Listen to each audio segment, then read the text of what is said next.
Russia. The floodplains of the Volga-Don and Dnieper river basins.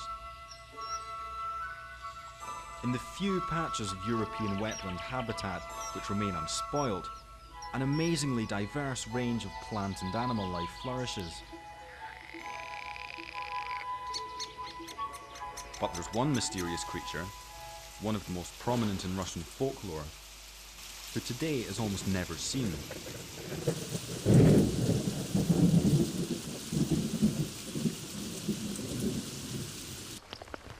Evolution practically ignored the Russian desman, who scientists call a living fossil.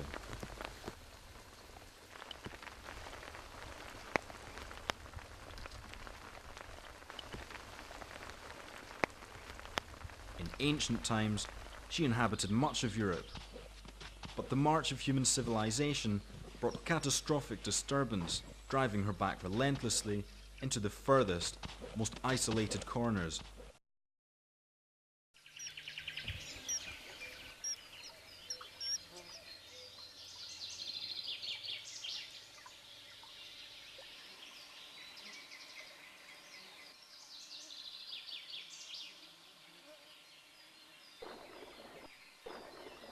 In recent centuries, she was trapped in huge numbers and very nearly disappeared altogether.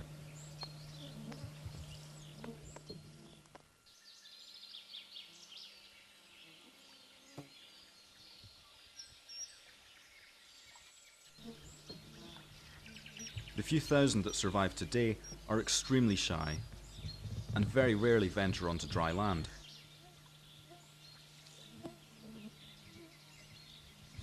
Quite rightly, for danger is everywhere. Here she is clumsy and exposed on all sides to a whole host of hungry predators.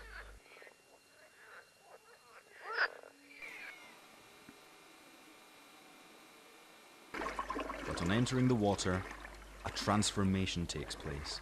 Perfectly adapted to the water, she is confident, fast, and can spend over 5 minutes underwater without taking a breath.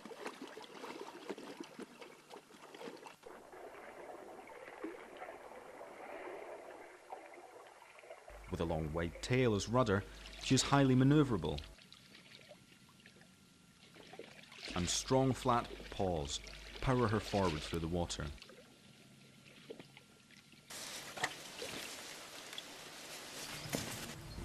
And also come in handy for getting rid of pesky parasites.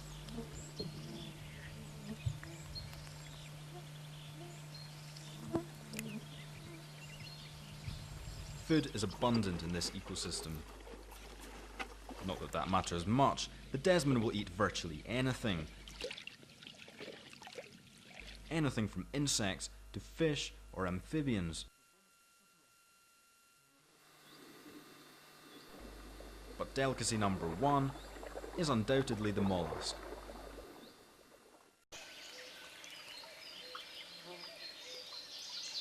Some things are just too good to share.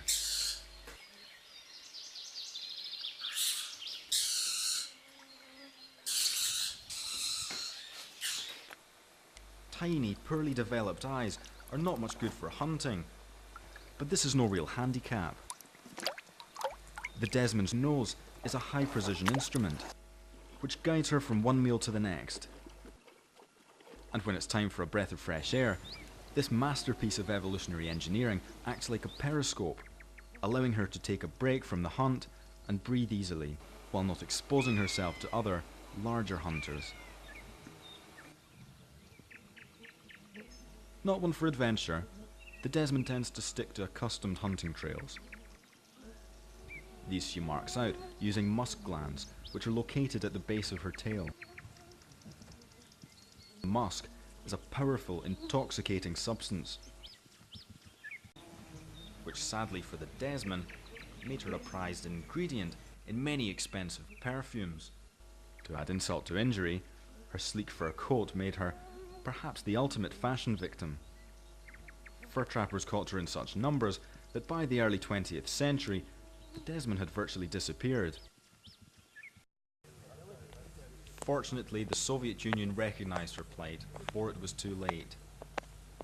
Desman trapping was outlawed in the 1930s. In the water, this densely packed fur is perfectly hydrodynamic and traps in a layer of tiny air bubbles when she dives. Even in Russia's extreme winters, this extra layer of insulation keeps out the cold.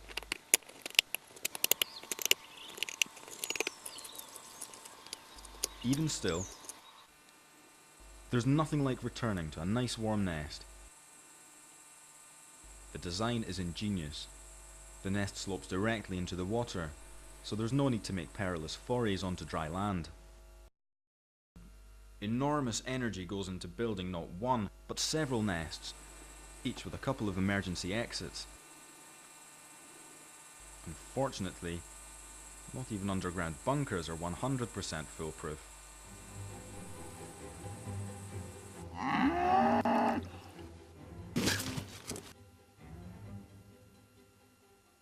Staying on good terms with the neighbours invariably makes good sense, but this is especially true if your neighbours happen to be beavers. No fisherman with any sense ever places his nets in beaver territory, well aware that they will be promptly vandalised. The desman will even treat the beaver's nest as her own. But of course it's not all one way. The desman soon munches her way through the local mollusk population, the source of a parasite which causes a disease deadly to the beaver.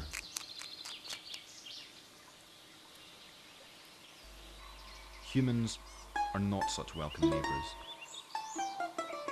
The construction of farms and dachas on the banks often spells disaster for the delicate wetland ecosystem. Animal grazing, marsh drainage and pollution all take their toll. Fishing is a lifeline for many in today's harsh economic times. But strict laws against destructive place nets are often ignored. Without doubt an efficient method, but it's not just fish that are swept up in the net.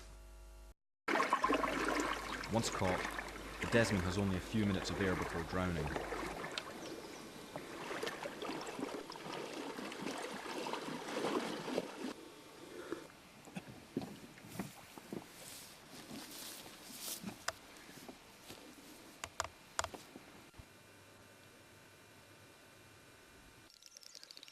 Several zapovedniks, or wilderness reserves, were founded in the middle of the 20th century to secure the last fragments of intact wetland habitat for the desman.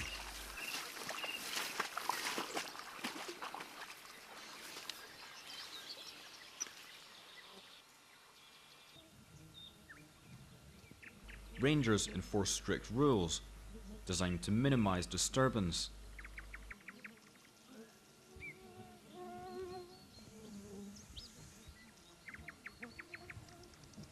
In a few spots, desman populations were successfully stabilized, so Zapovednik's staff began an ambitious program to reintroduce the desman to areas where human interference had killed her off.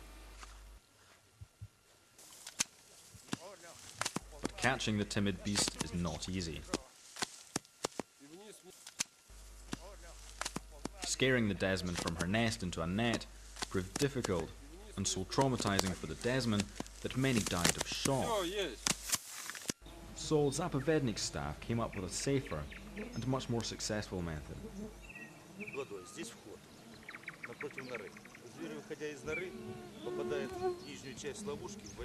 But tragically, reviving desman populations has turned out to be little more than wishful thinking, and captive breeding programs have all ended in failure.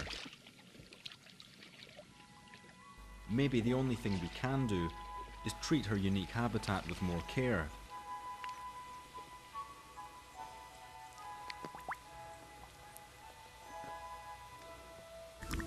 Hopefully it's not too late for Europe's last pristine wetlands and the Russian desman.